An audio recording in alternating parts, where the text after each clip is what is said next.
Ang ulan ay marahang bumabagsak sa mga marmol na sahig ng Vatican nang pumanaw si Papa Francisco sa edad na 88. Walang matitinis na kampana. Walang agarang anunsyo. Isang uri ng katahimikan ang bumalot sa buong syudad, hindi ang banal na uri na kinikilala ng mga deboto, kundi ang uri ng katahimikan na nauuna bago ang isang lindol. Sa isang silid sa likod ng El Observatorio Romano, 4 na opisyal ng simbahan ang tahimik na nakaupo sa paligid ng isang mesa. Sa gitna nito ay isang sobre na kulay krema, selyado ng lumang selyo ng Vatican, isang krus at isang simpleng titik. Kanino yan? Tanong ni Monsignor Renato, pinakamatanda sa kanilang 4. Hindi natin alam, sagot ng isa. Pero iniabot ito mismo ni Papa Francisco isang linggo bago siya isinugod sa ospital. Wala siyang sinabing kahit ano, bukod sa, kapag tapos na ako, ipadala ito agad. Walang nagsalita ng ilang minuto. Isa-isa silang tumayo, parang sabay-sabay nilang napagtanto na ang sobre ay hindi para sa kanila. Hindi ito dokumentong pampolitika. Hindi ito testamento para sa simbahan. Isa lang ang malinaw, ito ay personal. Sa ilalim ng ilaw na dilaw, tila nanginginig ang lilim ng mga mukha nila. May dalang bigat ang papel na iyon, higit pa sa anumang lihim ng estado. Sa likod ng pader, sa silid na hindi pinapasok ng sinuman maliban sa ilan, binuksan ni Padre Alessio ang kahon na may tag na Privato, Bergoglio. Malamig ang kanyang mga kamay habang hinugot niya mula rito ang isang maliit na notebook at ilang sulat kamay na papel, ang iba ay may mansa ng luha o kape. Padre, tawag ng isang madre, bata pa, may hawak na tablet. Handa na ang courier papunta sa Argentina. Tumango si Alessio. Kinuha ang sobre, isinilid ito sa isang matigas na lalagyan ng dokumento, at inilagay sa isang case na may lock code. Huwag mong bitawan, bilin niya sa madre. At sabihin sa courier walang media. Walang checkpoint. Diretso lang. 2 araw ang lumipas. Sa isang bahay na kulay mint green sa Buenos Aires, abala si Mara Elena sa paglalaba sa likod bahay. Malapit sa kanya, nakaupo sa isang plastik na upuan, ang kanyang apong si Luca. May hawak itong manika habang pinapanood ang mga ibong maya sa puno ng mangga. Lola, tanong ng bata, bakit hindi ka sumama noon sa Roma? Ngumiti si Mara Elena, mababaw pero totoo. Kasi ang kapatid ko, mas gusto niyang gamitin ang pamasahe ko para sa ibang mas nangangailangan. Totoo ba yon? Muling tanong ni Luca. Totoo, tugon niya. Ganyan siya. Lagi siyang nagbibigay pero ayaw niyang pinag-uusapan. Tahimik na sumang-ayon ang bata, na tila may naunawa ang mas malalim kaysa sa edad niya. Sa gitna ng katahimikan, may dumating na kotse. Maitim, walang marka. 2 katok sa pintuan. Binuksan ni Mara Elena ang pinto. Isang lalaki ang nakatayo, suot ang itim na coat. May hawak siyang case. Tahimik niyang iniabot ito, walang sinabi. Isang tango lang, saka siya tumalikod at muling sumakay sa kotse. Parang alam niyang walang tanong ang kailangang itanong. Tinitigan ni Mara Elena ang case. Mabigat ito at hindi lang sa timbang. Mabigat ang presensyang dala nito. Hindi niya ito binuksan. Hindi pa. Samantala, sa Vatican, abala ang mga news crew. Mga kamera, mikropono, at mga tanong na pare-pareho, ano ang iwan ni Papa Francisco? May mga hula, may mga opinyon. Ngunit sa loob ng pader ng Vatican, katahimikan pa rin ang nangingibabaw. Sa isang pulong na walang press release, 4 na kardinal ang nag-uusap. Ang sobre, sabi ng isa, napadala na. Tumango si Monsignor Renato. Isang mensahe lang ang iniwan niya, ipadala ito agad. Hindi sa simbahan. Sa isang tao lang. Sigurado ka bang wala tayong dapat alalahanin? Kung si George ang tinutukoy mo, sabi ni Renato, alam mong hindi siya mag-iwan ng kaguluhan. Pero maaaring mag-iwan siya ng tanong. Sa Argentina, hindi pa rin binubuksan ni Mara Elena ang case. Habang nagluluto ng sopas, isang dating kaibigan ang dumating. Si Padre Santiago, puti na ang buhok pero maliwanag pa rin ang mga mata. Nabalitaan ko, bungad niya. May dumating raw mula sa Roma. Meron, sagot ni Mara Elena, hindi na inilingid ang totoo. May sulat. Galing kay George. Bubuksan mo na ba? Hindi ko pa alam. Pero parang hindi lang ito para sa akin. Lumipas ang gabi. Umuulan. Sa kwarto, nakaupo siya sa lumang upuan na kahoy. Hawak niya ang sobre. Sa labas, ang ulan ay tila musika ng lumipas. Sa loob, ang kanyang dibdib ay punang mga alaala. Isang flash ng kanyang kabataan ang bumalik, si George, batang lalaki, humahawak sa kanyang kamay habang papasok sila sa kapilya. Kapag natatakot ka, wika nito, hawakan mo lang ang kamay ko. Ngayon, hawak niya ang sobre. Hindi niya ito binubuksan. Hindi pa. Ngunit isang bagay na ang nabuksan, isang landas na hindi niya alam na kailangang tahakin. Hindi ito simula ng wakas. Ito ang simula ng isang kwento, hindi ng isang santo papa, kundi ng isang kapatid. Maaga pa lang ay gising na si Mara Elena. Tulad ng nakagawian, tahimik niyang sinindihan ang lumang ilaw sa kusina, nag-init ng tubig para sa mate, at binuksan ang radyo na palaging nasa diyan. Ang boses ng tagapagbalita ay parang pamilyar na himig sa umaga, hindi dahil sa balita, kundi dahil sa kabihas ng dulot ng paulit-ulit na ritmo. Sa labas, ang lungsod ng Buenos Aires ay unti-unting nagigising. Ang mga ibon ay maagang nagsisigawan sa mga puno. Ang mga kapitbahay ay nagbubukas ng tindahan, nagwawalis ng harapan. Sa loob ng bahay, si Mara Elena ay tila isang aninong kumikilos ng may lubos na kahinahunan. Ang bahay niya ay hindi magarbo, isang palapag lamang, may lumang pintura sa dingding, mga kasangkapang halatang pinaglumaan na, pero malinis at may init. May altar sa isang sulok, may larawan ni San Jose at isang kandilang nauupos. Doon siya madalas tumigil sa bawat umaga, hawak ang rosaryo na, sa dami ng taon, ay nagkaroon na ng sariling kinang mula sa mga daliring paulit-ulit itong pinagdadaanan. Tahimik ang lahat, maliban sa isang bagay, ang case mula sa Roma na nasa itaas ng mesa, hindi pa rin binubuksan. 2 araw na itong nandoon. Tuwing daraan siya, napapatingin siya rito. Tuwing tatangkain niyang buksan, may kung anong pumipigil. Hindi takot. Hindi rin alinlangan. Parang hinihintay pa niya ang tamang oras. Isang umaga, habang pinupunasan niya ang lamesa, narinig niyang muling kumatok ang pinto. Si Luca, ang kanyang apo, ang tumakbo papunta roon. "Lola, si Padre Santiago." Nakangiting pumasok ang pari, dala ang tinapay mula sa panaderya. "Alam kong hindi mo pa ito binubuksan," sabi niya, tinutukoy ang case. "Pero nararamdaman ko rin na malapit na."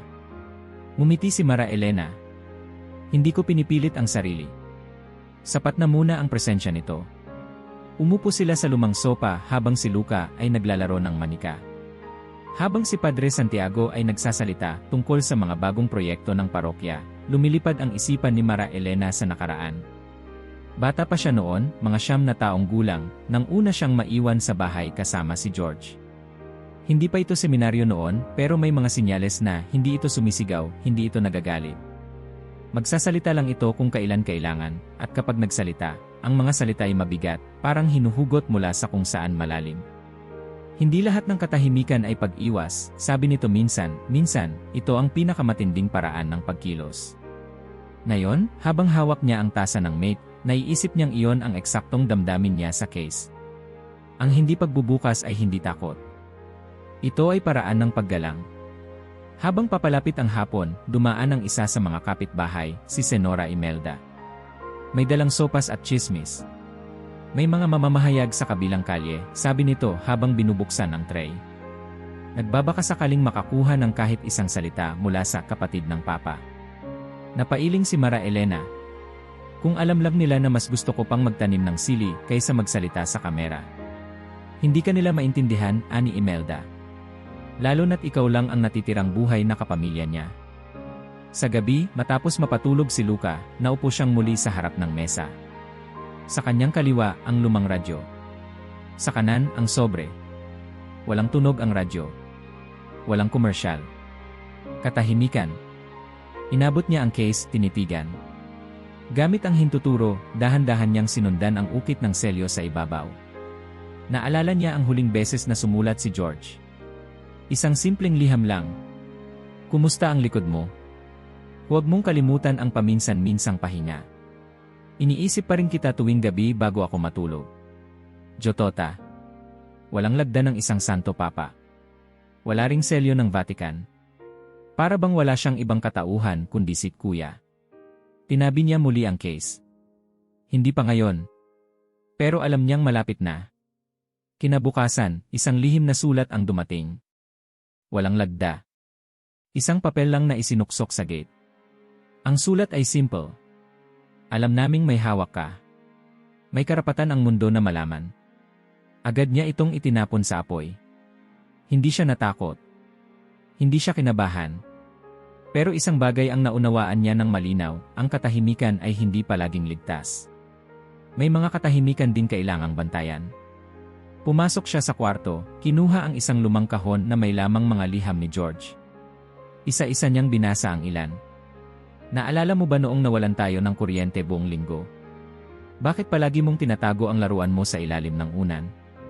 Kapag ako ang tumanda at ikaw ang malakas, huwag mo akong pababayaan, ha? Napangiti siya. Ang mundong pinagmulan nila ay simple. Luma. Walang kamera. Walang trono. At ang mga liham na ito ay nagpapaalala sa kanya na kahit gaano kalayo ang narating ng kapatid niya, may bahagi nitong nanatiling nakaupo sa lumang bangko sa kusina nila dati, kumakain ng tinapay na tuyo, at umaasang makakaraos ang pamilya. Pagdating ng gabi, muling kumatok si Padre Santiago. Maraming espekulasyon, sabi nito. May nagsasabi raw na baka iniwan ka ng malaking mana. May nagsasabing baka may sikreto kang hawak. Wala akong hawak kundi alaala, sagot ni Mara Elena. Pero darating ang araw, dagdag ng pari, nakakailanganin mong ibukas yan. Hindi para sa mundo, kundi para sa'yo. Para kay George.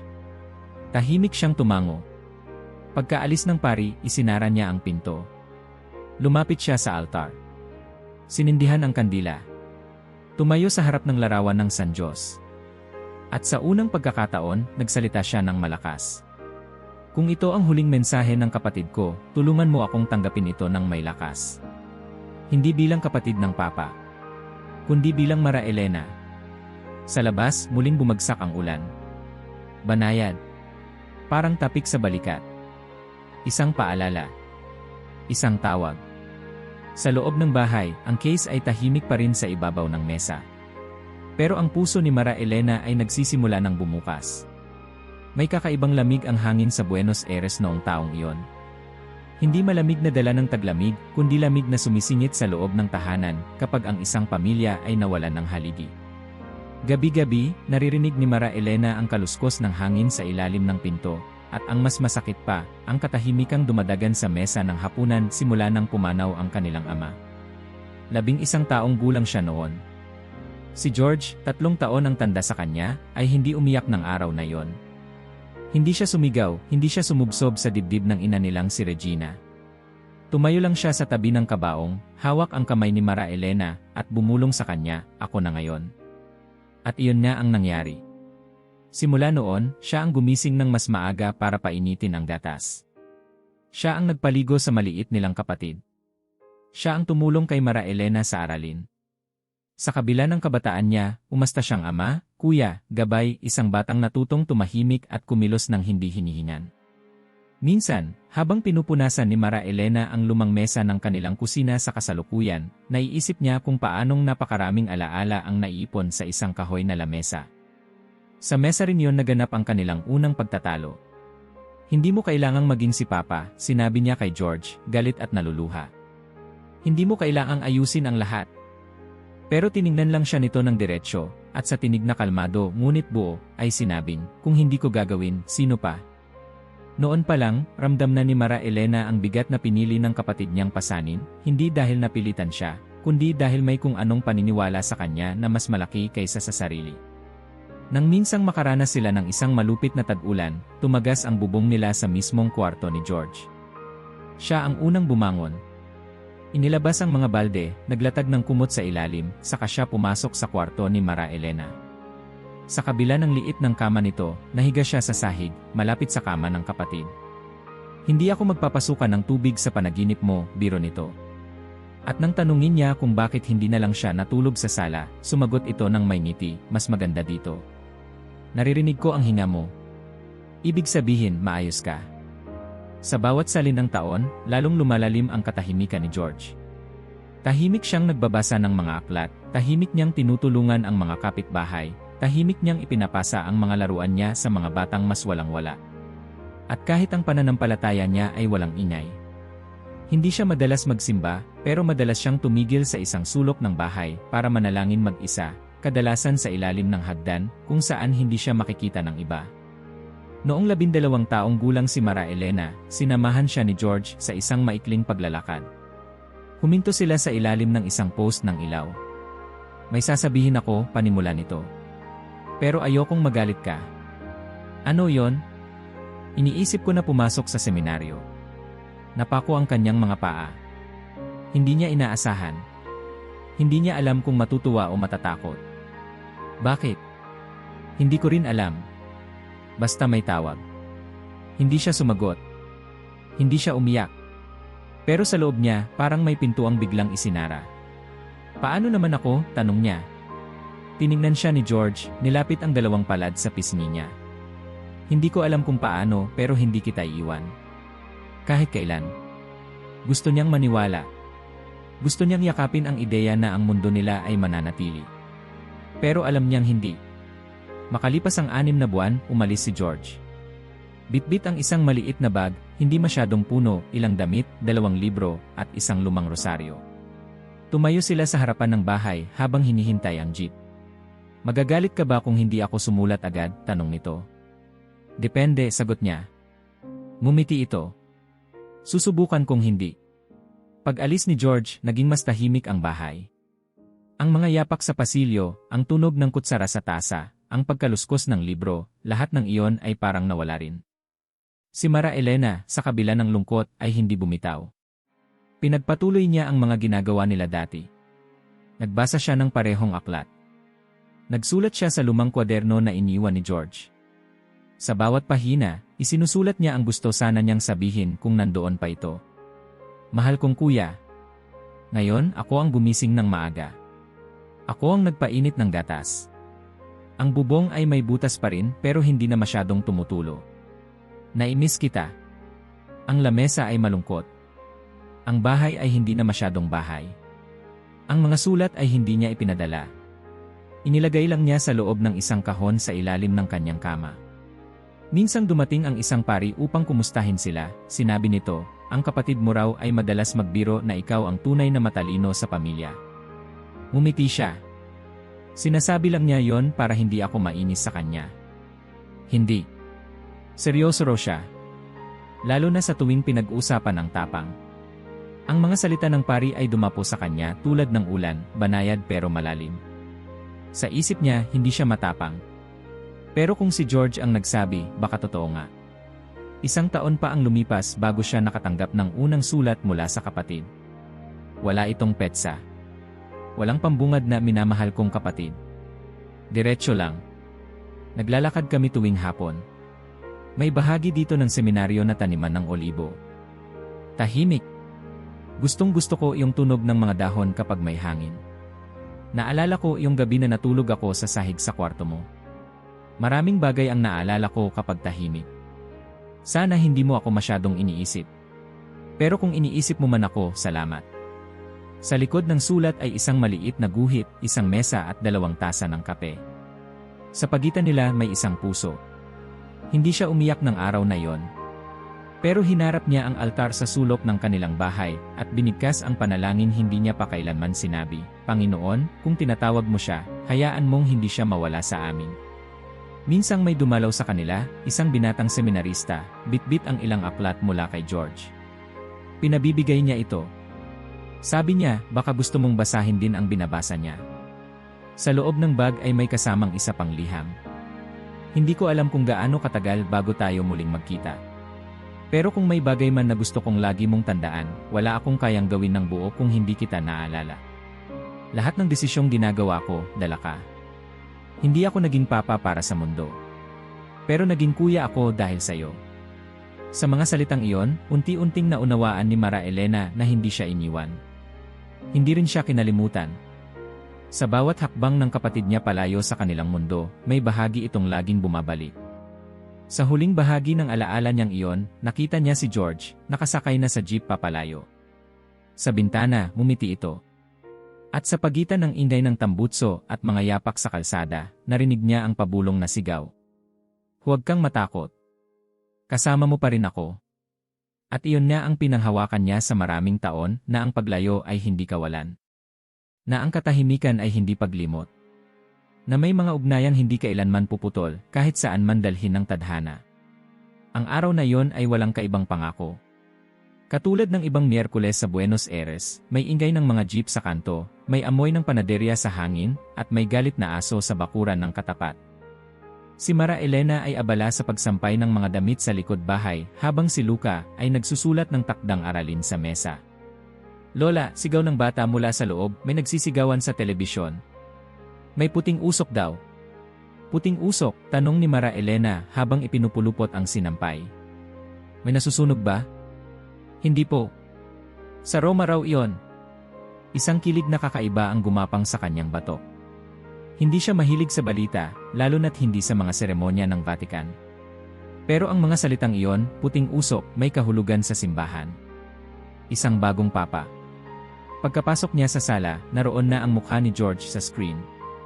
Nagmistulang tumigil ang paligid. Ang mga boses ng tagapagbalita ay lumabo. Ang anino ni George, ng kanyang kapatid, ay lumilitaw sa harap ng balkonahe ng San Pedro, nakasuot ng puti. Mapakla ang ngiti nito, mahigpit ang hawak sa balustre, parang hindi sanay. Tila hindi pa siya naniniwala na siya nga. "Pope Francis," sabi ng announcer. "Un Papa Inesperado. The Argentina." Parang may bumagsak na mabigat sa dibdib ni Mara Elena. Hindi dahil sa gulat. Hindi dahil sa takot. Kundi dahil sa alam niyang wala na siyang kapatid na tatawaging Kuya George, hindi sa mata ng mundo. Tumigil si Luca sa panonood. "Lola, si Lolo George ay Santo Papa." Hindi siya sumagot.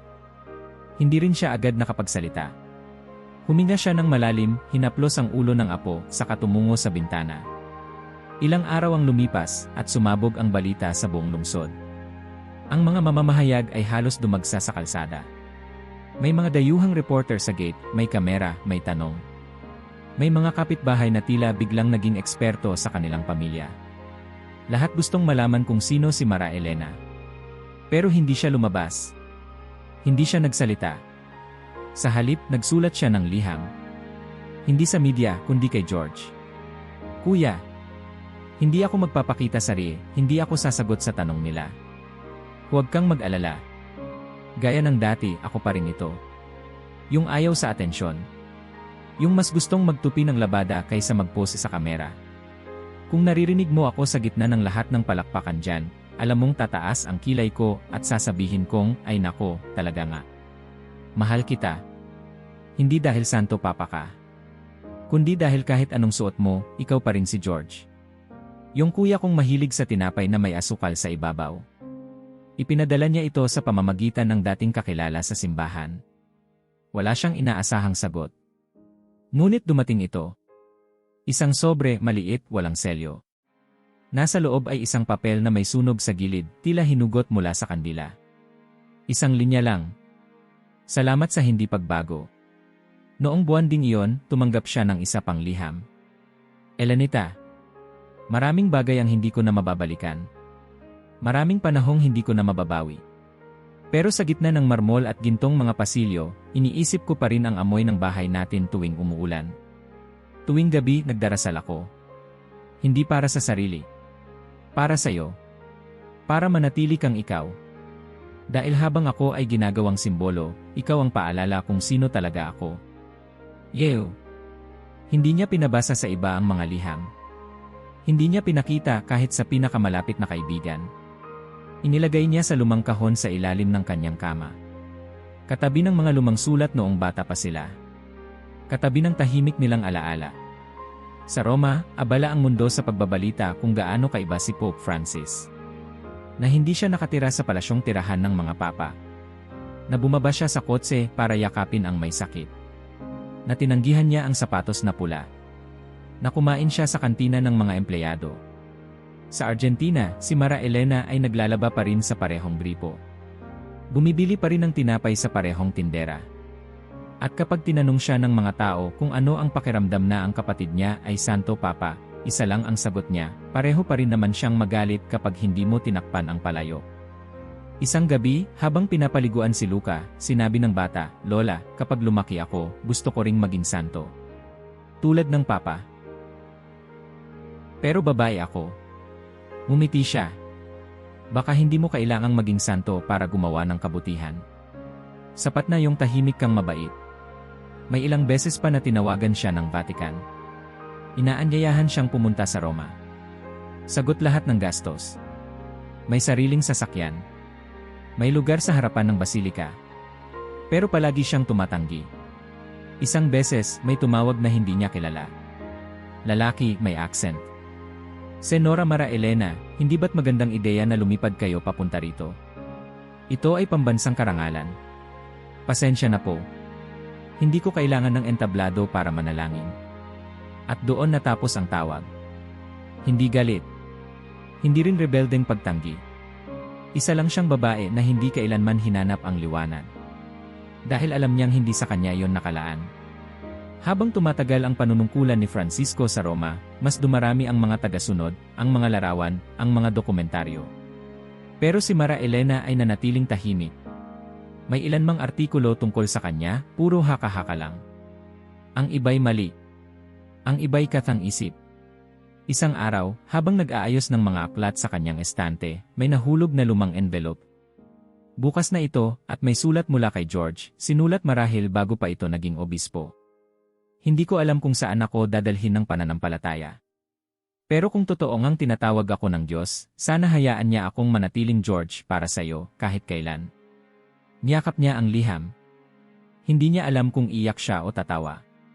Pero malinaw ang isang bagay, sa lahat ng liwanag ng mundo, may mga nilalang na pili pa ring manatili sa anino. Hindi dahil sa takot, kundi dahil sa layunin. Si Mara Elena ang paalala. Ang ugat. Ang tagabantay ng katahimikan. Habang ang buong mundo ay patuloy na itinatanghal ang Santo Papa, siya naman ay patuloy na inilalagay ang mga liham sa kahon, isa-isa, parang patak ng ulan na unti-unting nagpupuno sa balon ng alaala. Sa huli, hindi siya kailanman naging bahagi ng Vatican. Pero siya ang tanging tahanan ng lalaking naging santo, na hindi kailanman nalimot kung sino siya bago siya tawaging ama ng Iglesia. Sa bawat pintig ng kampana sa Vatican, daan-daang mata ang lumilingon. Mga peregrino, turista, pari, madre, tagapag-ulat, lahat nakatutok sa iisang tanong, sino ba talaga ang lalaking nakaupo sa trono ni Pedro ngayon? Ang sagot ng marami, kakaiba. Hindi kasing kinang ng mga nauna. Hindi kasing garbo. Hindi kasing taas ang boses. Pero may bigat ang bawat hakbang. May lalim ang bawat pagtanggi. Si Pope Francis ay hindi tumira sa palasyo. Tumira siya sa isang maliit na silid sa Domus Sanctae Marthae, isang bahay para sa mga bisita. Mas maliit pa ito sa mga tanggapan ng ilang opisyal ng Vatican. Ang kama ay single. Ang mesa ay ordinaryo. Walang chandelier. Walang antikes. May radyo sa gilid at ilang larawan ng pamilya. Ayoko ng mataas na lugar, anya minsan sa isang panayam. Mas madaling marinig ang hinain ng tao kapag pantay-pantay kayo ng lakad. Nang inalok siya ng bagong Mercedes para sa mga biyahe, tinanggihan niya. Sa halip ay pinili ang lumang Ford Focus ng Vatican Garage. Nang inalok siya ng sapatos na custom-made, itinabi ito at ibinalik ang kanyang lumang itim na sapatos na halos butas na. Lahat ng ito ay hindi bahagi ng isang drama, kundi pagpili. Matigas. Tahimik. Personal. Sa bawat pagtanggi niya sa kayamanan, unti-unting lumilitaw ang isang mas tahimik na larawan, isang sistema sa ilalim ng sistema. Dahil habang sinasabi ng mundo na wala siyang tinatanggap na sweldo, ang totoo, patuloy pa rin siyang tinatalagaan ng simbahan ng stipend buwan-buwan. At habang tinatanggihan niya ito sa harap ng kamera, hindi ito basta nawawala. Ang perang iyon, maliit kung ikukumpara sa yaman ng Vatican, pero malaki para sa isang taong ayaw gumastos, ay napupunta sa isang account. Isang pondo. Walang pangalan. Walang mukha. Ngunit dahan-dahang lumalaki, hindi para sa kanya, kundi para sa isang layunin na siya lamang ang nakakaalam. Isang araw, sa isang lihim na pagpupulong kasama ang kanyang mga pinagtitiwalaang tagapangasiwa, sinabi niya, kung isang araw mawala ako, siguraduhin ang pondong ito ay hindi mapupunta sa liwanag. Dapat manatili ito kung saan ako naniniwala, sa gilid. Sa madilim. Sa tahimik. Ang mga opisyal ay hindi nagtatanong. Hindi nila kailangang malaman kung para saan. Hindi kailangang ipaliwanag. Ang kanyang tahimik na pamumuhay ay sapat na paliwanag. Habang lumalalim ang kanyang mga taon sa pagiging Santo Papa, dumarami rin ang mga liham na ipinapadala niya sa Argentina, partikular kay Mara Elena. Hindi ito opisyal. Hindi ito galing sa opisina ng Santo Papa. Isang simpleng sobre lang, may tinta ng ballpen, at kadalasang may bahid ng kape o ketchup. Elenita. Ngayong linggo, may dumating na grupo ng mga estudyanteng Paris sa Roma. Isang batang Nigerian ang lumapit sa akin pagkatapos ng misa. Sabi niya, nakita niya ako sa RIE, pero mas gusto niya ang tunog ng tinig ko sa personal. Parang tinig ng isang amain. Natawa ako. Pero sa totoo lang, parang mas natutuwa akong tawagin na tito kaysa papa. Naalala ko noong si Luca ay 3 taong gulang. Hindi ba't sinabi niya na gusto niyang maging doktor ng manika? Nakakatawa pero sa kanya, totoo. Ganyan din yata ang pakiramdam ko. Hindi ko naman pinangarap ito. Pero kung totoo, bakit hindi ko ito gamitin sa paraang may saysay? Minahal mo ako hindi dahil sa suot ko. Kaya sinusubukan kong huwag kalimutan kung ano ang itsura ko bago ito. Yeo! Ang mga liham na ito ay dumadating minsan kada buwan, minsan kada 2 linggo. Laging hindi inaasahan. Laging tila bahagi lang ng isang tuloy-tuloy na usapan na hindi kailanman naputol. Isang gabi, habang tinutupi ni Mara Elena ang bagong padalang liham, may napansin siyang kakaiba. Isang maliit na papel, isinilid sa pagitan ng mga linya ng sulat. May drawing. Isang mesa. Isang babae at isang lalaking magkaharap. Sa pagitan nila, isang tasa ng kape. At isang kahon. Sa ilalim, may nakasulat. Darating ang panahon, kailangan mo itong buksan. Tumigil ang kanyang kamay. Hindi ito dramatikong mensahe. Pero ramdam niyang may kahulugan. Samantala, sa Vatican, patuloy ang kalakaran. Patuloy ang mga seremonya. Patuloy ang mga kamera. Ngunit sa likod ng mga kortina, si Francisco ay naglalakad pa rin sa parehong pasilyo, suot ang parehong sapatos, at lumalapit sa mga staff para kamustahin ang kanilang mga anak. May isa pang lihim. Hindi lang pala ang sweldo ang napupunta sa pondo. Maging ang ilang royalties mula sa kanyang mga sinulat, mga libro, mga koleksyon ng homilya, maging ilang dokumentaryo na ginamitan ng kanyang tinig ay hindi napunta sa kanya. Ang mga bayad dito ay tahimik na iniipon ng 2 taong kanyang pinagkakatiwalaan, isang dating Jesuit economist mula sa Sao Paulo, at isang accountant na dating nagtuturo sa kolehiyo ng teolohiya sa Lima. Walang pirma. Walang fondasyon. Walang pangalan ng Papa. Ang lahat ng dokumento ay nakapangalan sa Obra de Santiago, isang code name na tanging 3 lang ang may alam. Si Francisco at ang 2 tagapangasiwa. Taon-taon, dumarami ang laman ng account. Hindi ito sinasabi sa publiko. Hindi ito kasama sa audit ng Vatican Press. Hindi rin ito isinama sa mga ulat sa simbahan. Pero kung bubuksan mo ang ledger, makikita mong may pattern. Mga donasyon sa isang ospital sa Quito. Isang programa para sa pagkain sa Kampala.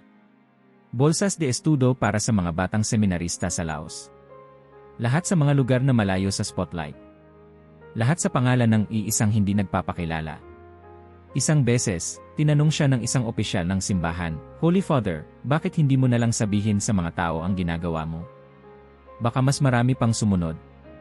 Sumagot si Francisco ng mahina pero tiyak, kapag sinabi ko, baka hindi na ito maging tungkol sa kanila.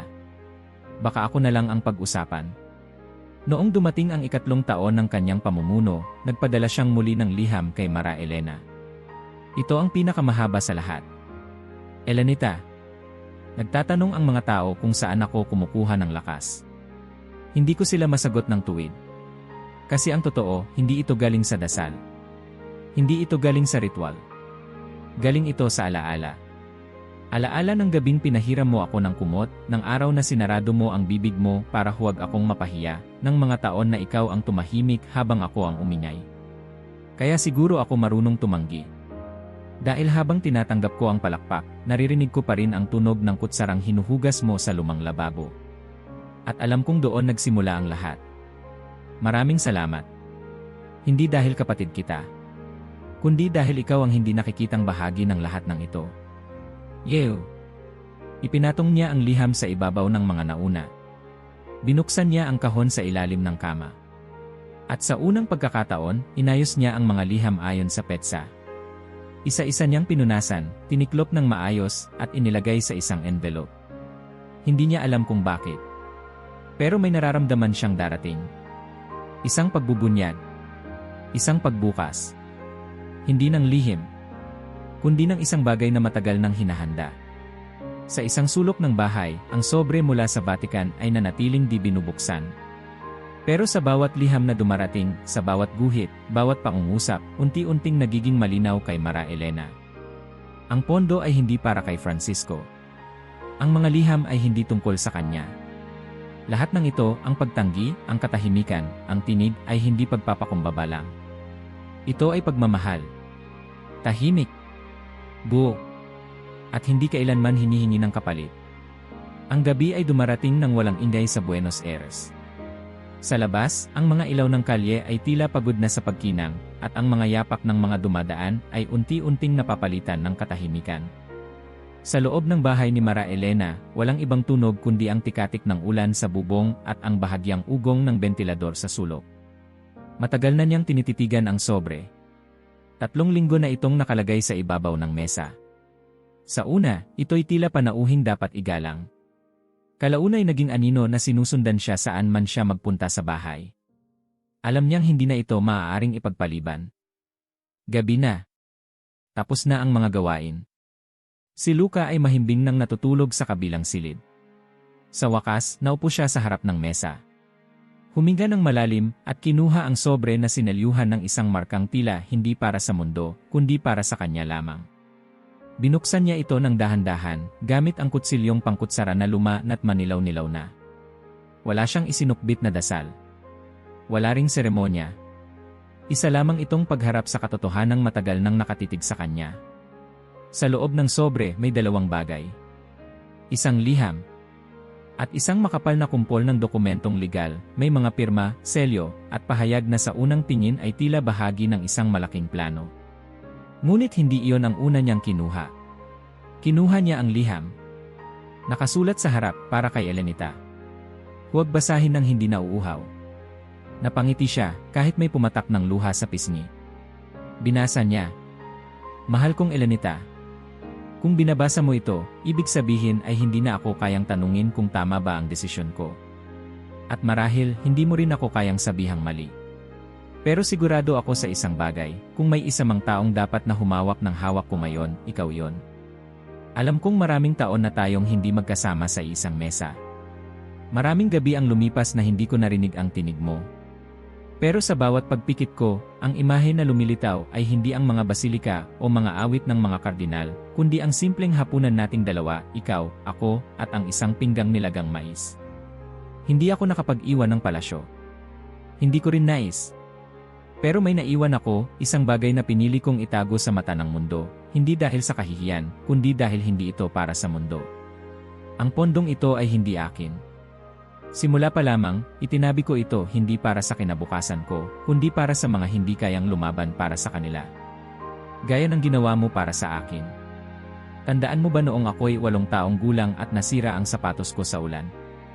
Binigay mo ang iyo kahit ikaw ang may klase kinabukasan. Hindi ka nagsalita. Hindi ka umangal. Basta mo lang ginawa. Ngayong ako naman ang may sapat, ikaw ang pinili kong maging tagapamahala. Huwag kang mag-alala. Hindi ito milyon-milyon. Ngunit sapat ito upang magpatayo ng isang klinika. Magbigay ng scholarship. Magpagawa ng silid-aralan. Magpakain sa gutom nang hindi na kailangang itanong ang pangalan nila. Nasa iyo na ang karapatan. Ngunit higit sa lahat, nasa iyo rin ang tiwala. Kung tatanungin ka ng mundo kung bakit ikaw, sabihin mong hindi mo rin alam. Dahil ang totoo, ikaw lang ang hindi kailangang ipaliwanag. Huwag mo akong ipagluksa. Huwag mong hayaang maging rebulto ang pangalan ko. Palagin mo lang ang pag-ibig na tinanim natin sa ating kabataan. At kapag mahirap na, kapag nakakatamad, kapag naiisip mong bakit nga ba ito binigay sa iyo, balikan mo lang ang gabing tinabihan mo akong matulog sa sahig nang natatakot ako sa kidlat. Ang mga ganyang bagay ang hindi binabayaran ng ginto. Pero doon tayo umaani ng langit. Patawarin mo ako sa bigat na iniwan ko. At salamat dahil alam kong bubuhatin mo ito hindi dahil kailangan, kundi dahil mahal mo ako. Ingat ka palagi. Wala na akong maisusulat pagkatapos nito. Ang iyong kapatid. Yeo. Hindi siya umiyak kaagad. Hindi rin siya humagulgol. Hindi iyon ganoong klaseng sakit. Ang naramdaman niya ay tila isang pahinang nilipatan mo na sa wakas, at ngayon ay binabasa mo sa tamang oras. Sa sumunod na oras, binasa niya ang mga dokumento. Nakasaad doon ang detalyeng hindi niya inasahan. Ang account ay nasa kanyang pangalan, Mara Elena Bergoglio, at binigyang kapangyarihan siya upang magtalaga ng maliit na lupon sa kanilang lokal na parokya upang pamahalaan ito. May mga kondisyon. Walang pangalan ni Francisco sa mga gusali. Walang imaheng palalakihin sa pader. Walang pagbibida sa media. Lahat ay para sa tahimik na serbisyo. Sa huling bahagi ng dokumento, may isang linya na mas maikli kaysa sa lahat ng legal na terminong nandoon. Ito ay hindi yaman.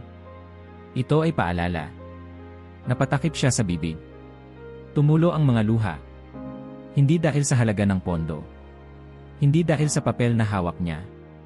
Kundi dahil sa tiwalang iniabot sa kanya ng taong pinakakilala niya, na sa huli, kahit naging papa ito, ang iniwan sa kanya ay hindi responsibilidad, kundi isang tiyak na anyo ng pagmamahal.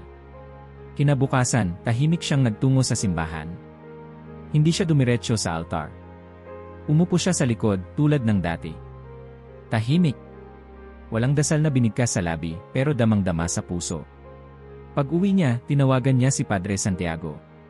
Kailangan ko ng tulong, wika niya. Pero hindi para sa akin. Para sa mga hindi pa kilala ng mundo. Handa ako, sagot ng pari, walang alinlangan. Mula sa araw na yon, isang bagong yugto ang nagsimula. Hindi ito yugtong puno ng kamera, ng mga sermon, o ng plakang may pangalan. Ito yugto ng pagtatahi. Ng kwento. Ng buhay. Ng mga pangarap na hindi kailanman inangkin, pero inalagaan. At sa gitna ng lahat, si Mara Elena, hindi bilang tagapagsalita ng Papa, hindi bilang tagapagmana ng isang santo, kundi bilang isang kapatid na tahimik na sinagot ang tawag ng isang liham na isinulat sa pinakamahinang tinig. Pero may pinakamabigat na damdamin. Sa pagdaan ng mga linggo, hindi nagbago ang bahay ni Mara Elena. Ang pintura ay patuloy na kumakapit sa lumang semento, ang pinto ay lumalangit-ngit pa rin tuwing isinasara, at ang maliit na hardin ay may parehong damo at dahon ng santan. Ngunit sa loob, isang bagay ang unti-unting nabubuo, hindi isang lihim, kundi isang layunin. Sa lumang mesa ng kusina, 6 silang nakaupo. Si Mara Elena, si Padre Santiago, 2 nurse mula sa lokal na klinika, isang guro sa pampublikong paaralan, at si Don Marcelo, isang retiradong accountant na dating lay minister sa simbahan. Walang sinuman sa kanila ang sanay sa pamumuno ng organisasyon. Wala ring sanay humawak ng salapi na ganito ang laki. Ngunit lahat sila ay may isang bagay na mas mahalaga, tiwala mula kay Mara Elena. Wala tayong opisina, panimula niya. Wala tayong pangalan. Pero mayroon tayong pondo. At may mga tao roong gutom, may sakit, at hindi kailanman naramdaman na sila ay bahagi ng mundo. Anong gusto mong simulan? Tanong ni Padre Santiago. Isang bagay na totoo, sagot niya. Isang bagay na hindi kailangang anunsyuhin sa radyo para maramdaman. Napagkasunduan nila ang una, magpatayo ng maliit na klinika sa gilid ng lungsod, malapit sa isang barangay na matagal nang walang sariling doktor. Walang groundbreaking. Walang gunting. Walang politiko. Isang araw, bigla na lang may dumating na mga semento, kahoy, bakal. Sunod ay dumating ang mga voluntaryo. 1, 2, 6, 12. Marami sa kanila ay hindi nagtatanong kung sino ang nagpapatayo. Basta may nagsabi, libre raw ang serbisyong ito kapag natapos. Sa 3 linggo, may dinalang kama. Sa 4, may dumating na lumang X-ray machine, donasyon mula sa isang ospital sa Mendoza. At sa unang araw ng operasyon, isang babae ang dinala ng kanyang anak. May lagnat, may sugat sa paa, at may halong pag-aalinlangan sa mata. Magkano po ang bayad? Tanong ng anak. Wala, sagot ng nurse. Basta bumalik po kayo para sa check-up. Pero sino po ang? Hindi na kailangang itanong. Sa likod ng klinika, may isang silid kung saan nakapaskil lamang ang isang karatulang gawa sa kahoy, tahanan ng alaga. Wala nang iba. Mula roon, nagsimula ang sunod-sunod. Isang programa sa paaralan, libreng uniform at gamit para sa mga estudyanteng may grade na hindi bumababa sa 80 kahit walang pamasahe araw-araw. Isang community kitchen tuwing Sabado, walang anunsyo, pero laging may 200 katao. At sa isang bahagi ng barangay, isang silid-aralan na may bubong na yero at mga upuang plastik, tinawag ng mga bata, eskwelahan ni tita. Sa lahat ng ito, hindi kailanman lumabas ang pangalan ni Mara Elena. Kapag tinanong kung sino ang may pakana, ang sagot ay isa, may nagpadala. May ilang umuugong na balita. May nagsasabing galing daw sa simbahan. Ang iba'y sinasabing proyekto ng isang NGO mula sa Europa. May isang tsismosa pang nagsabing baka daw may inanak na mayor si Mara Elena. Ngunit sa kabila ng lahat ng haka-haka, walang ni isa ang napatunayan. Isang hapon, dumating ang isang ACE crew mula sa Maynila. May dalang kamera, mikropono, at tanong na halos ipilit sa gate ni Mara Elena. Kami po'y galing sa isang programa sa telebisyon. Gusto naming itampok kayo sa espesyal na dokumentaryo, Ang Kapatid ng Papa. Hindi po ako artista, sagot ni Mara Elena habang hawak ang tabo sa likod bahay. At ang kapatid ko hindi rin gusto ng palabas. Kahit ilang salita lang po. Pasensya na. Nagpapakain po kami ng pasyente ngayon. Lumapit ang kameraman at tinangkang kuhanan siya ng larawan. Tinakpan niya ang mukha gamit ang apron. Kung tunay kayong naghahanap ng kwento, doon kayo sa pila ng mga ina na may dalang sanggol. Nandoon ang tunay na headline. Umalis din ang crew. Walang footage. Walang soundbite. Ngunit may isa sa kanila ang lumapit kay Padre Santiago kinabukasan. Hindi po kami makapaniwala na hindi siya tumanggap ng kahit anong parangal. Ang parangal, sagot ng pari, ay hindi binibigay sa nagtatago. Dumarating iyon sa mga hindi naghahangad. At lalong lumalim ang pagkakakilala ng mga tao sa proyektong tahimik ngunit buhay. Nang dumating ang taglamig, mas maraming bata ang binigyan ng kumot. Nang magkaroon ng epidemya ng trangkaso sa isang distrito, isang truck ng gamot ang dumating, walang logo, walang sponsor. At sa tuwing may magtatanong kung sino ang nagpadala, ang sagot ay nauulit, may nag-alala. Sa isang panibagong pulong sa bahay, habang nagtimpla ng kape si Mara Elena, sinabi niya sa grupo, ayokong tumagal ito dahil may pondo. Gusto kong tumagal ito dahil may pananampalataya. Hindi ka ba natatakot na isang araw, maubos ito? Tanong ng nurse na si Belle. Hindi ako takot sa pagkaubos, sagot niya. Takot ako sa paglilimot. At doon na pagkasunduan na magsimula ng scholarship fund para sa mga batang gustong mag-aral ng medisina o edukasyon. Ang tanging kondisyon, kapag nakatapos, 1 taon silang maglilingkod sa komunidad bilang voluntaryo. May isa sa mga kabataang napili ang nagsabi, bakit kaya hindi na lang gamitin ang pera para sa sarili nyo? Mas matanda na po kayo. Ngumiti si Mara Elena. Dahil noong ako ang bata, may isang tao ring hindi ginamit ang kanya para sa sarili niya. Pagkaraan ng 1 taon, isang bagong ospital ang sinimulang itayo sa labas ng lungsod. Sa mga papeles, ang donor ay nakatala lamang bilang IAS. Nang tanungin ang kontraktor kung sino yon, ang sagot niya, hindi ko rin alam. Pero sa bawat tseke, may sulat na kasama para sa mga hindi makalapit sa sentro. Buwan ang lumipas. Ang mga tao ay nasanay na. Nasasanay sa tulong na dumarating ng hindi tinatawag. Nasasanay sa sistema ng kabutihang hindi kinikilala. Nasasanay sa ideyang ang pag-ibig ay pwedeng itanim, at kapag lumago, hindi kailangang may pangalan ang mga ugat. Ngunit may isang gabi, habang pinupunasan ni Mara Elena ang mesa, bigla siyang napahinto. Tumingin siya sa kahon ng mga liham ni George. At sa loob ng katahimikan ng kanyang bahay, muling bumalik sa kanya ang boses ng kapatid. Walang kailangang makaalam kung sino ka. Basta sila'y gumaan ang buhay dahil nandoon ka. Tumayo siya. Isinara ang bintana. Isinampay ang tuwalya. At bago siya matulog, isinulat niya sa isang maliit na papel ang 5 salitang hindi kailanman nawala sa puso niya. Hindi para sa akin ito. At inilagay niya yon sa bulsa ng kanyang damit, hindi para sa iba, kundi bilang paalala sa sarili. Hindi na bago ang katahimikan kay Mara Elena. Ngunit nitong mga huling buwan, tila ang mundo ang siyang tahimik na nakikinig sa isang mensaheng hindi kailanman idinaan sa mikropono. Sa simula, isa lang itong balita sa isang maliit na pahayagan sa Cordoba, isang negosyanteng hindi nagpakilala ang nagbayad ng utang ng 20 pasyente sa lokal na klinika. Walang press release. Walang banggit ng pangalan. Ang tanging iniwang mensahe para sa mga hindi tinatawag sa unahan. Sumunod ang isang istorya mula sa Mindoro, sa Pilipinas. Isang grupo ng kabataan ang nagsimula ng gabi ng pagbisita sa matatandang hindi na makalakad. Nagdadala sila ng pagkain, nagkukwento, at nag-iwan ng sulat kamay na may simpleng mensahe, alalahanin mo, hindi ka nakakalimutan.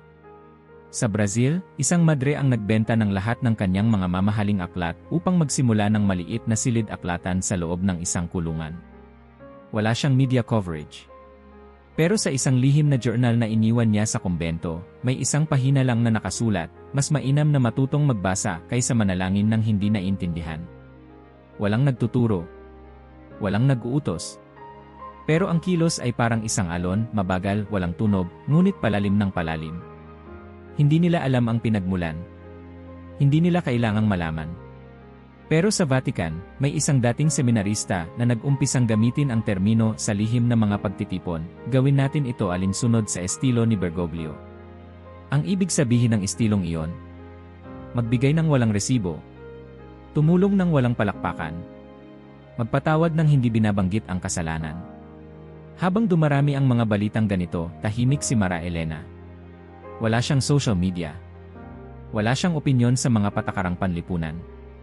Ngunit araw-araw, dinadalaw niya ang mga proyektong kanilang nasimulan, isang feeding program sa ilalim ng tulay, isang mobile clinic sa paanan ng bundok, isang palaruan sa gitna ng dating abandonadong lot. Sa bawat lugar na yon, hindi niya sinasabi kung sino siya. Ngunit lagi siyang pinapansin, ang matandang babae na may hawak na envelope na luma na sa pagkakakuyumos, at ang mata na laging tila may alon ng alaala. Isang araw sa Paraguay, may isang batang madre na nagngangalang Clara ang nagpadala ng liham sa address na hindi kilala ng marami. Ang sobre ay isinulat lamang para kay Mara Elena, Argentina. At sa loob nito may mensaheng ganito. Mahal kong Mara Elena, hindi ko kayo kilala. Pero may nagsabi sa akin tungkol sa inyo at sa ginawa nyo. Ngayon, may 6 na batang babae na nag-aaral sa aming paaralan dahil sa isang scholarship na nagmula sa pondo nyo. Isa sa kanila ay anak ng isang babaeng itinaboy ng simbahan dahil nabuntis ng maaga. Wala kaming obligasyong magpasalamat. Pero hindi ito tungkol sa utang. Ito ay tungkol sa pag-asa. Ngayon, naiintindihan ko na ang pananahimik ay isa ring paraan ng pananalita. Maraming salamat sa pagturo sa amin ng bagong wika. Clara. Binasa ito ni Mara Elena habang nasa hardin. Hawak-hawak ang lumang envelope ng liham ni George, isinandal niya ang sarili sa upuan, at nagsalita sa hangin. Naririnig mo ba ito, kuya? Gumagana. Nang sumunod na buwan, nakatanggap siya ng isang liham mula sa Guatemala. Taga-bundok ang sumulat, si Esteban, isang guro sa baryong walang kuryente. Ipinadala ito sa parokya at inabot sa kanya ni Padre Santiago. Ang liham ay may kasamang larawan, 3 batang lalaking may hawak na aklat, nakaupo sa ilalim ng punong kahoy, may maliit na placard sa likod na gawa sa yero, silid-aklatang Bergoglio. Hindi niya alam kung tatawa siya o iiyak. Hindi niya sinabi kay Esteban kung sino talaga si George. Hindi niya sinagot ang liham. Ngunit binilinan niya si Padre Santiago na magpadala ng karagdagang libro, crayons, at mga sapatos. Walang pangalan, sabi niya. Basta sabihin mo, galing sa kaibigan. Sa parehong panahon, sa isang maliit na lungsod sa Poland, isang grupo ng kabataan ang nag-viral online dahil sa kanilang proyekto, ang Bangko ng Walang Pautang. Hindi ito bangko kundi isang kahon kung saan maaaring mag-iwan ng tulong at kumuha ng kailangan, bigas, gatas, gamot, notebook. Walang bantay. Walang resibo. Nang tanungin sila ng isang mamamahayag kung saan nila nakuha ang ideya, isa lang ang sagot, may nagkwento sa amin tungkol sa isang papa na hindi nag-iwan ng yaman, kundi paraan. Kahit ang mga hindi relihiyoso ay nakikibahagi. May isang grupo ng mga agnostiko sa Berlin na nagsimula ng programa para sa mga matatandang walang pamilya. Ang tawag nila rito, Das Lieshaus, ang bahay ng katahimikan. Kapag tinanong kung bakit nila ginagawa ito, ang sagot ay simple, dahil may isang taong naniwalang hindi kailangang makita ang pagmamahal para maramdaman ito. At sa bawat balitang ito, si Mara Elena ay tahimik. Wala siyang sinabing kami ang nag-umpisa. Hindi rin siya nagsabing alam ko yan. Binabasa niya. Tinitiklop. At minsan, isinusulat sa likod ng sobre ni George ang ilang salita. Hindi kailanman nasayang ang tahimik mong panalangin. Isang hapon, bumisita siya sa isang bagong bukas na palaruan. Walang bandila, walang opisyal, ngunit punang halakhakan. Ang mga bata ay tumatakbo sa ilalim ng araw, may mga laruang gawa sa kahoy at gulong, at sa isang tabi ay may mesa ng merienda, tinapay at mainit na gatas. Lumapit sa kanya ang isang batang lalaki. "Lola," tanong nito, "ikaw ba ang may-ari nito?" Umiling siya. "Hindi, iho. Wala itong may-ari. Pero maraming nagmamahal dito. Ang totoo po, yung tito ko sabi niya, baka si Pope Francis daw ang nagpapatakbo nito." Ngumiti siya. "Baka. Kaibigan niyo ba siya?" Matagal siyang hindi sumagot. Tiningnan niya ang langit. Tapos ay sumagot. "Kaibigan ko siya. At alam mo, ang pinakaayaw niya sa lahat ay yung tanungin kung siya ba ang may gawa." Natawa ang bata. "Eh bakit?" "Dahil gusto niyang isipin ng mga tao na kaya nila. Kahit wala siya." At doon, sa palaruan na yon, lumakad siya palayo. Hindi na niya kailangang magtagal. Dahil ang kanyang presensya ay hindi ang kailangan ng lugar na yon. Ang kailangan lang ay ang init ng layuning iniwan sa hangin. Sa bahay, sa gabi, binuksan niya muli ang huling liham ni George. Tiningnan niya ang huling linya. Kapag may nabuo sa lupa mula sa pagsuko ng isang bagay na hindi mo naman talaga kailangan, doon mo makikita ang tunay na anyo ng pag-ibig. Pinikit niya ang mata. At sa dilim ng kanyang kwarto, sa ilalim ng liwanag ng lumang lampara, bumulong siya sa hangin. Hindi ka lang nag-iwan ng halimbawa. Nag-iwan ka ng paraan para mabuhay ito kahit wala ka na. Umaga ng ika-4 na Marso, isang taon mula nang pumanaw si George Mario Bergoglio, si Pope Francis sa mata ng mundo, si Jotota lamang sa kanyang puso. Maaga pa lamang ay bumangon na si Mara Elena. Pinunasan niya ang altar sa sulok ng sala, pinatay ang kalan matapos initin ang tubig para sa mate, at sinindihan ang kandila na nakalaan lang sa isang gabi sa isang taon. Walang anunsyo. Walang paanyaya. Ngunit alam niyang hindi siya mag-iisa sa misa. Bumuhos ang liwanag mula sa lumang bintana. Sa mesa, nakapatong ang lumang sobre, ang liham ni George na hindi na niya muling binasa mula nang itago niya ito sa ilalim ng mga gamit. Ngayon, inilabas niya ito at isinilid sa bulsa ng kanyang bestida. Parang pamahiin. Parang proteksyon. O baka sadyang hindi pa rin niya kayang iwanan ang bigat at lambing ng sulat na yon. Lumakad siya papuntang simbahan, sa parehong landas na dinaraanan niya noong siya ay dalaga pa. Sa bawat hakbang, sari-saring alaala ang dumadaloy. Ang mga yabag niya sa kalsadang bato ay tila kalaro ng mga yapak sa nakaraan, ang batang George na naghahabol ng laruan, ang batang Mara Elena na may hawak na tinapay sa kamay. Pagdating niya sa simbahan, hindi siya pumasok agad. Tumayo siya saglit sa may pintuan, pinanood ang loob, simpleng misa, walang dekorasyong labis, walang litanya ng pag-alaala, walang plaka o rebulto na may pangalang E. Francisco. Ngunit naroon ang mga tao. Isang ginang na may bitbit na bata. Isang matandang lalaking may saklay. Isang grupo ng kabataang mukhang hindi karaniwang nagsisimba, pero naroon sila. Isa-isang lumapit sa kanya, walang salita, ngunit may yakap, kamay na humahawak sa balikat, mata na nagsasabing, naalala namin siya, sa paraang totoo. Umupo siya sa likod ng simbahan. Walang espesyal na upuan para sa kanya. Hindi rin siya hinila papunta sa unahan. At iyon ang gusto niya. Habang nagmimisa si Padre Santiago, binanggit lang nito ang isang linya, sa bawat buhay na binago, may isang lihim na kamay na gumabay. Hindi niya binanggit ang pangalan ni George. Hindi niya sinabi kung tungkol kanino ang sermon. Ngunit alam ng lahat. At sapat na yon. Pag-uwi ni Mara Elena, dumaan muna siya sa palaruan malapit sa kanilang bahay. May mga batang tumatakbo, naglalaro ng taguan, habang ang mga ina ay nagkwekwentuhan sa lilim ng puno. Isa sa kanila ang lumapit sa kanya. "Salamat po sa palaruan, Senora." Ngumiti siya. "Hindi sa akin ito. Pero salamat sa pag-aalaga niyo rito." Pagdating sa bahay, tahimik siya. Naupo sa tabi ng lumang upuan sa tabi ng bintana. Sa kanyang harapan, isang lumang kahon ng sapatos kung saan nakaayos ang lahat ng liham ni George. Isa-isa niya itong binuklat. Naroon ang mga simpleng kwento, kung paanong sumakit ang tuhod niya habang naglalakad sa Vatican, kung paanong may batang Muslim sa Africa ang humalik sa kanyang kamay, kung paanong naaalala niya pa rin ang amoy ng tinolang niluluto ni inay. Ngunit sa huling liham, naroon ang buod ng lahat. Kapag ako'y nawala na, at ang mundo ay magpapalitan ng mga pangalan, ng mga balita, ng mga alaala, sana ay maisulat pa rin natin ang kwento sa mga gawa, hindi sa mga lapida. Tuminala siya sa kisem. Sa katahimikan ng kanyang sala, parang naririnig pa rin niya ang boses nito, hindi gaya ng papa na nagsasalita sa milyon, kundi gaya ng kapatid na humihinga ng malalim bago sabihing, ikaw na ang bahala sa bahay. Nang dumilim ang langit, muli siyang naupo sa bintana. Iyon din ang lugar kung saan sila minsang nagtawanan bilang mga bata, habang pinapanood ang mga bituin. Alin dyan ang akin? Tanong niya noon kay George, bata pa sila, habang kumakain ng biskwit. Itinuro nito ang pinakamaliwanag sa kalangitan. Yan. Kasi kahit surrounded ka ng dilim, ikaw pa rin ang pinakaunang napapansin. Mula noon, tinawag niya iyong Estrella de Jotota. At sa bawat gabing mahirap, iyon ang bituin kanyang kinakausap.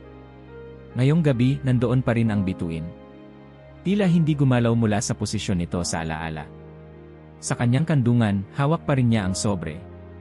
Hindi para basahin muli, kundi para ipaalala sa sarili na ang mga salita ay minsan lang binibigkas, ngunit ang epekto nito ay kayang tumagal ng isang buhay. Nagsalita siya sa hangin. Hindi malakas. Hindi mahina. Kundi buo. Hindi mo ako iniwan. Hindi mo rin ako ginawang bantay ng pangalan mo. Ginawa mo lang akong tagapasa ng ilaw. At sa simpleng bahay na ito, tiniyak mong ang ilaw ay hindi mamamatay. Sa mga sumunod na araw, dumami pa ang mga sulat.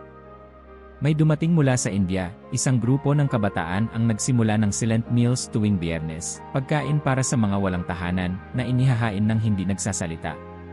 Kapag tinanong kung bakit tahimik, ang sagot ay pare-pareho, upang marinig ang gutom. Sa Nairobi, may mga batang Muslim at Kristiyano na nagtayo ng komunidad na tinawag nilang gawa na walang label. Ang misyon, tumulong kahit hindi mo alam kung kanino. Sa isang maliit na lungsod sa Chile, isang lola ang nagtuturo sa mga batang mambabasa sa ilalim ng post ng ilaw. Tinatawag nila itong liwanag ni Francis. Ngunit wala siyang litrato ng papa. Wala siyang altar. Tanging aklat at yakap ang dala niya.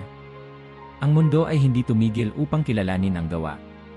Ngunit ang mga taong nakadama nito ay nagpatuloy sa pagpapasa. Hindi kailangan ng pangalan. Hindi kailangan ng titulo. At si Mara Elena, nanatili sa bahay. Nanatili sa kanyang papel, tahimik, matatag at buo. Isang gabi, habang pinupunasan niya ang lumang mesa ng kusina, may narinig siyang katok. Isang batang babae, hawak ang sobre. Para po sa inyo, wika nito. Galing sa pari namin. Gusto po niyang pasalamatan kayo. Hindi ko ginawa ito para pasalamatan, sagot ni Mara Elena. Alam po niya. Pero sabi niya, baka po gusto niyong malaman kung gaano niyo kami natulungan kahit hindi namin kayo nakita. Tinanggap niya ang sobre. Pagkatapos isara ang pinto, hindi niya ito agad binuksan. Inilagay niya ito sa tabi ng mga sulat ni George. Tinitigan niya sandali sa kabumulong. Ito ang mana mo, kuya. Hindi yaman. Hindi rebulto. Kundi ang marunong magmahal ng hindi naghihintay ng sagot. Sa bintana, muli niyang tiningnan ang langit. Ang bituin ay nandoon pa rin. At sa kanyang puso, isang panalangin ang umalingaw-ngaw, hindi para sa kanya, hindi para kay George, kundi para sa mundong patuloy niyang pinaglilingkuran kahit wala na siya. Isang panalangin walang salita. Isang panalangin sapat ng marinig ng langit.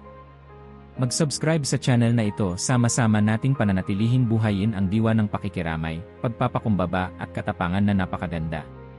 Naway laging sumainyo ang kapayapaan.